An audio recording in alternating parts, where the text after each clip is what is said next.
All right, y'all. Welcome back to Visionary Sanctum. This is our second video episode, and I'm super excited per usual. Let's hop right into it though. We're already familiar with each other. We're going to start with our check-in. This check-in is very brief, but very impactful. It's because I've been feeling really grounded, and I've been feeling grounded because of all this peaceful, meaningful time I've had at home and just being with myself. I haven't really gone out much, saving some money and doing some introspective thinking. And it's helped me to grow expansively on a creative level and a spiritual level. The greatest way for me to describe how I'm feeling is like I'm in a bit of a transitional period as we transition into my favorite season. And what are these next moves that I want to make? And in order for me to have clarity on those things, I need to get grounded. So that's what I've been doing this last couple weeks. Let's get into our topics today. So we're going to talk about TikTok. I deleted my TikTok. Great decision. If you are considering deleting TikTok, making art for yourself and weird people or weird, you can see me mouth it if you're watching the video version. And finding peace will be our word. And I think I'll just throw a little something in there about the complexity of human nature. Let's hop right into it, because I've had some experiences this past week. And like I mentioned before, talking about grounding, clarity, and expansion, a lot of that has had to do with not just the time I've had for myself, but also because I deleted TikTok. I was getting to a point where I realized TikTok was just very addictive. The amount of time I would spend scrolling in the morning, just like straight off the wake up, eyes open, scroll before I even use the bathroom, before I even wash my ass and get the day started. It was a priority to do. And it just took so long, like getting out of the shower, doing the rest of my hygiene, my moisturization, my base stuff. And I just had like little videos and stuff playing in the background. Like I had to be somewhat attached to it in between time. And I'm like, you know what? I think I'm better off just deleting the app cold turkey. I have some things I'd like to do. I have some projects that I'm working on, and I'd be able to just get a lot more done if I spent the same amount of time doing creative things as I do getting in all the screen time on TikTok. So I deleted the app. Something that happened the first day is after I physically deleted the app, a couple of times I would just open my phone, like pick it up and then go to tap where the app was, and it just wasn't there. I'm like, girl, I'm glad I deleted this thing, because the last thing I need to do is be that freaking addicted to a social media app that I'm tapping for, even though I know it's gone. And then I started to scroll on Instagram, and Instagram, the algorithm is just not as good. It doesn't give you that dopamine hit. So it was very easy to just scroll for a little bit and be done, which is healthier anyway. And because I don't spend that much time on Instagram, and the reels and the algorithms and things weren't fully matched up in the way that they are on TikTok. And so that also was able to aid in me keeping down my screen time. I started to spend more time on YouTube, consuming more long form content, which would make sense if I produce my own podcast. So more long content has been a lot better to consume over time. And then of course, now there's all this quote unquote free time that I have that I'm actually using properly. It was nice. It was nice in the beginning, and it's still nice now. Over a couple of days, I'd say day 3, I wasn't tapping for it anymore, and I was prioritizing my time a lot better. I was planning ahead instead of just going like, oh, there's a couple things I want to do today. Let me just look at my list, because I had a long list of things. But that list turned into me actually setting up tasks throughout the week for me to complete. And even if I didn't get them done or I had to rearrange a few things, it was okay. But I at least had some sort of guideline for the day as to how I wanted to construct it or how I wanted to do these projects. And in between time doing these projects, I'm like, I can do this. I can do that. Like outside of this particular medium that we're dealing with right now, something I haven't really picked up in a long time is crochet. So I started crocheting again. And I remember the first time I really got into that, I learned I had a talent for fiber arts. Okay. Whether it be crochet, knit, macrame, anything fiber art related, I really could get down with that. Like it's good. So I'm gonna fall deeper into that and explore and see what happens, just for fun, for hobby, or for more. We don't know. We'll see where it goes. And then in terms of this podcast, and other things I want to do. I don't want to reveal all the stuff because eventually y'all will see it. But there's some really cool things coming just because I decided to give myself my time back and not spend it scrolling through social media. Something that I did really notice with TikTok, I would use it as my downtime. Like, that's my break. I'm not really doing anything right now. Let me just go ahead and scroll. Right. When I took that away, I was like, okay, Instagram, but it's like, Instagram's not really doing it for me. And I'm tired of working on these projects. I'm tired of crocheting. I'm tired of doing this, that, and the third. I need to just rest. And it's like, okay, well, I've watched enough of these videos. I'm tired of nonfiction. Let me watch some fiction. Well, there's no fiction I want to watch. Well, what do I do? And the answer is nothing. Rest is just sitting. And I'm like, I'm going to go stir crazy. There's no way I could just sit. Well, maybe if I just have a crunchy snack, like, because, the crunch is stimulating. It's not necessarily the need for the snack in itself. Even with that, I had to be like, I can't just be around crunching stuff because I don't know how to just sit. And sitting with myself is cool, but like sitting and not actively doing something, like fidgeting with something, playing Sudoku, something, like just rest, like not being anything at all. To me, it was a whole thing. Now I'm a bit better at it. I can just chill out. The other piece with TikTok is I just feel like overall, I have a lot more of a positive outlook. It was just warping my view of society. I think there's a healthy amount of news about negative things that are going on in the world. And then it's important to stay informed and to stay vigilant. That piece, cool. But the other piece that was getting me is just like the overall negative petty stuff. That stuff I didn't care to see. The 50-50 conversations, people just being contrarian for the sake of being contrarian and not being genuine and not really having important conversations. It just made it day-to-day life is like miserable and constantly combative. And that's just not reality for many people who touch grass. Being in community day to day is really not that crazy. Yes, there's negative things happening in the world. We do need to stay informed to like just making negativity where there isn't something that I needed to internalize. I don't think I was internalizing completely, but it was to a point. It was taking energy. Even though I'm not running around, I'm a thinker. Like, this is where I hold my value in my brain. I'm using that brain power, consuming this negative shit, reading these crazy comments. I'm not really leaving that space. So once all that space opened up, I had so much more energy in the day and so much more of a creative capacity to really even create it all. Now I can go much longer and I'm able to produce more work within set amount of time than I could before. That was my little transformative piece about TikTok. And we'll get into the next piece because that creative expansion that I was experiencing directly relates to our next topic, which is making art for yourself. I've been trying to create art for myself, but there's always that little piece in the back of my mind where I was getting concerned about metrics and, algorithms and things like that. I remember looking at my metrics at one point in time when I was doing short form content and being like, oh, people aren't looking past the first 3 seconds. Well, if you do your research, that's common. People don't really watch past the first 3 seconds. And part of the reason I wanted to get into long form content in the first place was I wanted a long form content audience. I wanted people that were a bit more thoughtful and wanted to take their time. When you're on social media, the point is that it's quick. You get a high volume of consumption of different, like the amount of videos that you view rather than a couple of longer pieces, a couple of longer podcasts. And so I needed to switch platforms and figure out what medium was best for me to do that. And so podcasting has been the space for me, and now video podcasting and other things that y'all will see that will continue within the long form media space. Now that I'm doing it,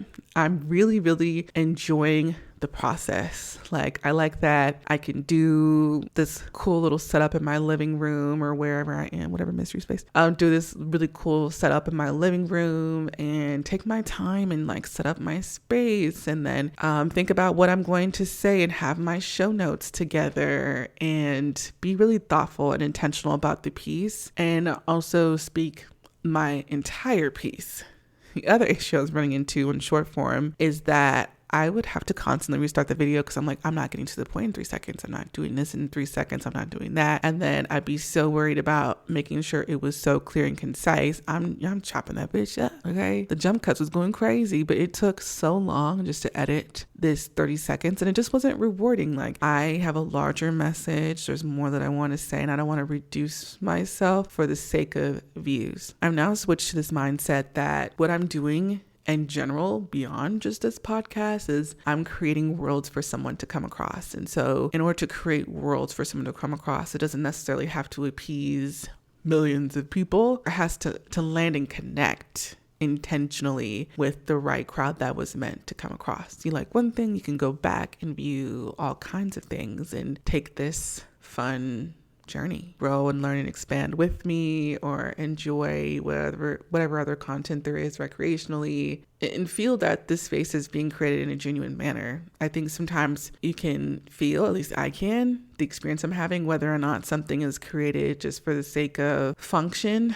rather than art or passion or reason or purpose. Not everything needs to be that deep anyway, but it is that deep for me. After deleting TikTok, it really made me realize like social media in general is not the end all be all. And so when we create art, whether it be posted online or not online, the entire creative process really is just for you to feel and enjoy. And the goal is for abundance to come out of doing the work because you want to do the work. And there's a lot of incredible creatives out there who have been able to have very fulfilling careers or journeys within the spaces that they're in and not really do a ton of social media. Like I said, leaving worlds behind for someone to discover. In terms of opportunity, when we think about being creatives, you know, how can we manifest some financial abundance there? It doesn't really take a bunch of people. It takes that one very important person to see and to be able to expand from there. That's it. With this mindset, there's a lot less pressure.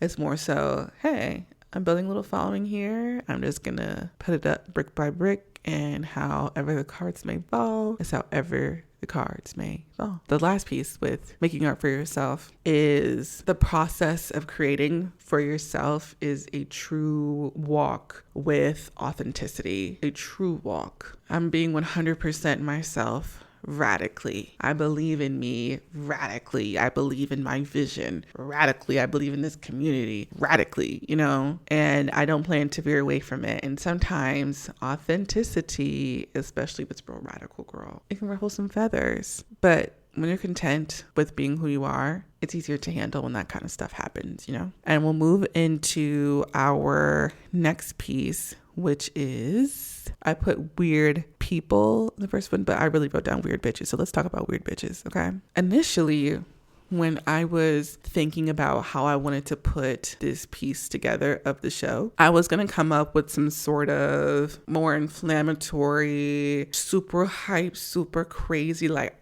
these bitches, woo, woo, and then get into the positive message. But I'm just going to skip that crazy part and then just be 100% positive. This is what I want the platform to be about. So let's talk about weird bitches. Okay. Throughout my experience of being a very authentic person, I've ruffled some feathers. And even though I've always been determined to be myself, my level of security within myself or self-esteem has varied throughout that time. So if someone was ruffled by me, if you will, I wasn't even able to pick up on it because I was like, there's no reason anybody would be ruffled by me. You know, I'm just little old me. You know, who cares? Why would somebody be upset, or why would somebody think I'm all these things? I'm just invisible. Now, I haven't felt invisible in a long time, but that was my initial thought. But back when I thought I was invisible, I was running into these issues, especially like in the workplace. I remember I had one boss. She definitely had it out for me. I mean, I have had more than one out for me, but this one in particular definitely had it out for me. There was, I believe, to be a racial aspect because I was in Minnesota. And I remember her reaction when she found out that I had my bachelor's degree. I was 22 at the time, just graduated. And she was like, you got your bachelor's degree and you're here at this job and you're making all this money at 22? You're only 22? Oh my gosh, Angelica. And it just really, things got worse from there, and like the slick shit that she had to say. And she always emphasized when her peers had really positive things to say about me and how incredible and how smart I am, because, you know, I'm a thinker. I told y'all, visionary, right? I'm smart as fuck. And I didn't understand at the time why that might be so triggering for her at her big age. And now I understand it's because something that haters or weird bitches have is great vision. They do. They know how to spot talent like no other. They know power when they see it.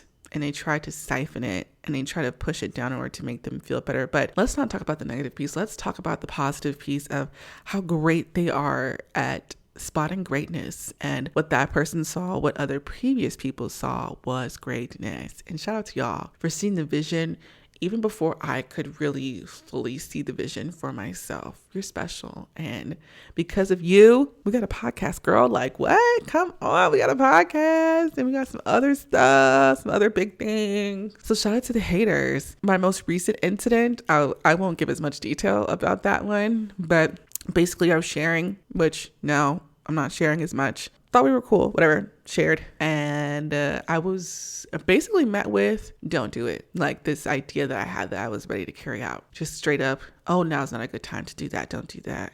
Excuse me?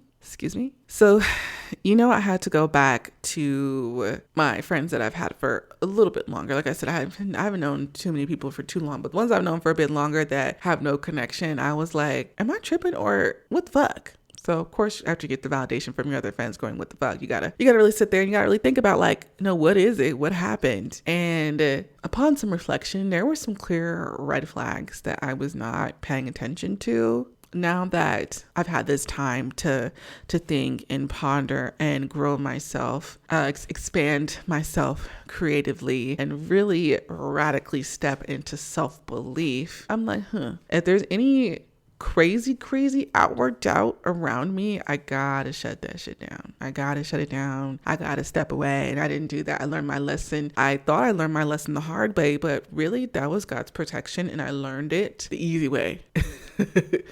Yes, does it suck? Yes, is it disappointing that would happen? But as I continue to be my authentic self, as I continue to grow within who I am, as I continue to identify with the power that I have in that other people that are able to spot, I know that person is going to be one of many. There'll be even more. And as I get stronger, I'm sure even more of those people will appear. And I just need to be even more protective of my energy. That sense, if I spot it, shut it down immediately. Now I know, and I learned in a very low stakes situation. So I'm not mad at it. Within this time, I've learned it is really important, especially as someone who's developing a creative career, developing a platform, an entrepreneur, all the things, to align yourself with people who have a radical belief in their self and a radical belief in their vision. We talked about being a doer and execution in the last episode. All of that connects, like people who are actively doing and actively working in it.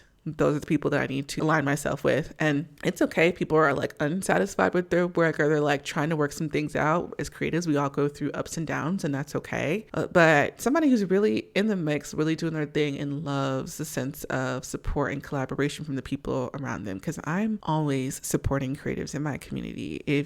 Especially if you're a musician and you got a show or something, Angelica is in the crowd. Okay. That's what I do. I show up and I support the girls because I believe in me and I believe in you, bitch. You.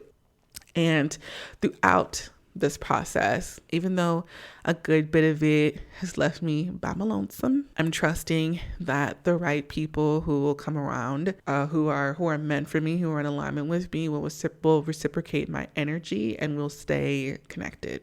The people who are meant for me will be the ones that truly stick along the way. And in terms of being a doer, it's a much shorter period of time. I've always been very authentic to myself, but like actively creating and taking it very seriously and what that means for me is new. So any relationships I build along the way are fresh. And while I want to just jump to the finish line of certain stuff, I do have to remind myself that this is very early on in what is going to be a process with the entire world around me. Relationships, creatively, financially, career-wise, spiritually, mentally, emotionally. And I have to continue to be intentional with every aspect of it. With that being said, after that moment I just brought up earlier, with someone kind of like letting their mask slip, within the theme of these past couple of weeks, I've come to learn the lesson that when you ask God for clarity, be prepared when that shit comes through clear.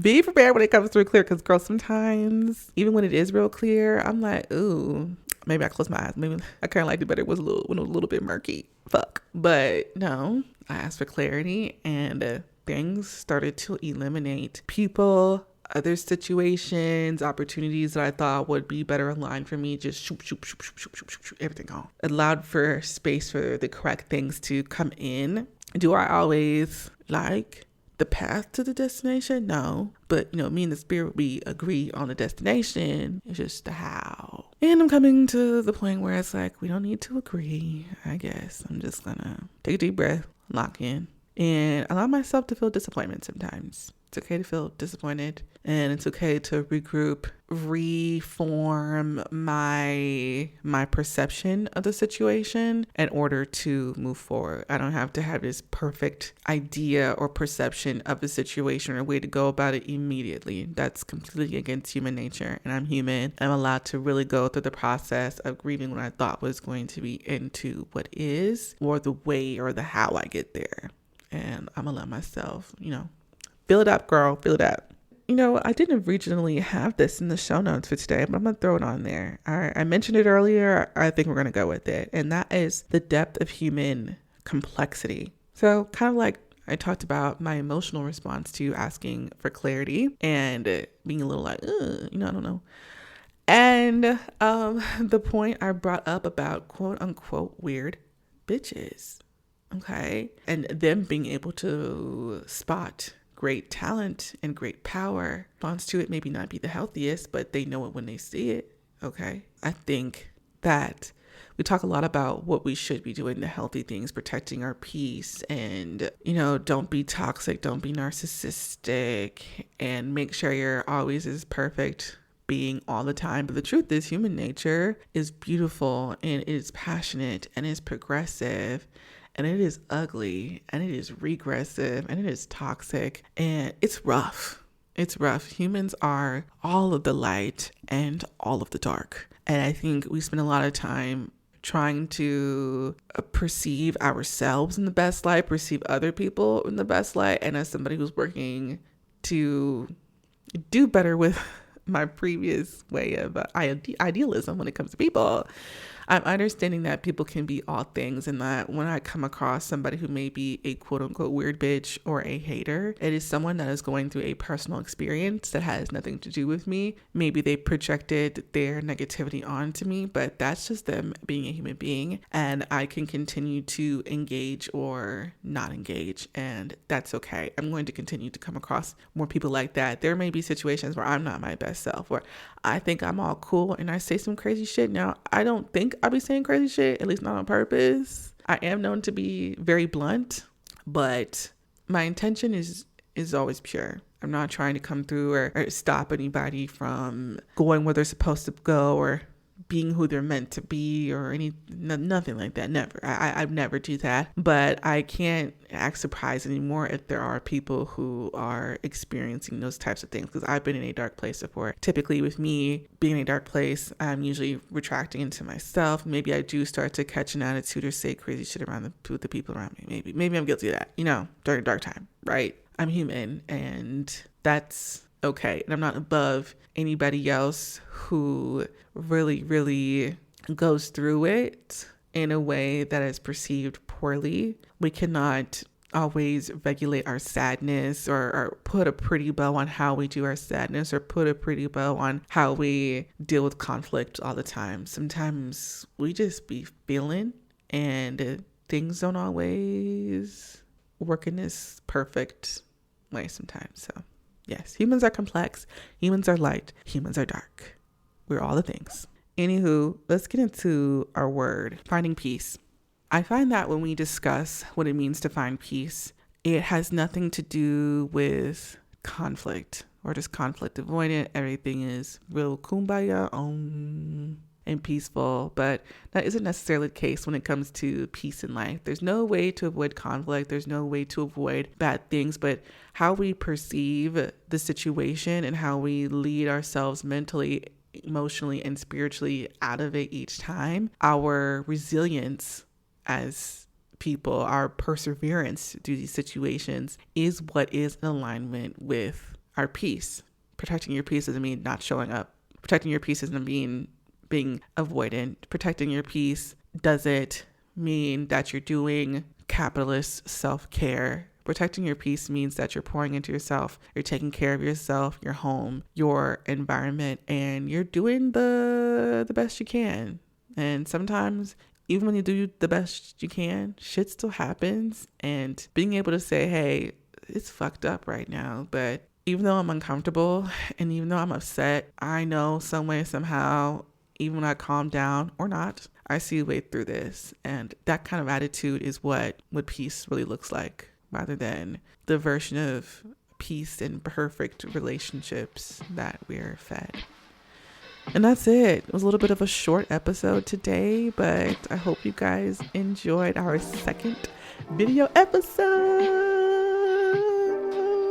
Okay, that's exciting. And we're getting on a bi-weekly schedule. We're getting close. I promise, we're getting close. Okay. And until next time, ride out with the music.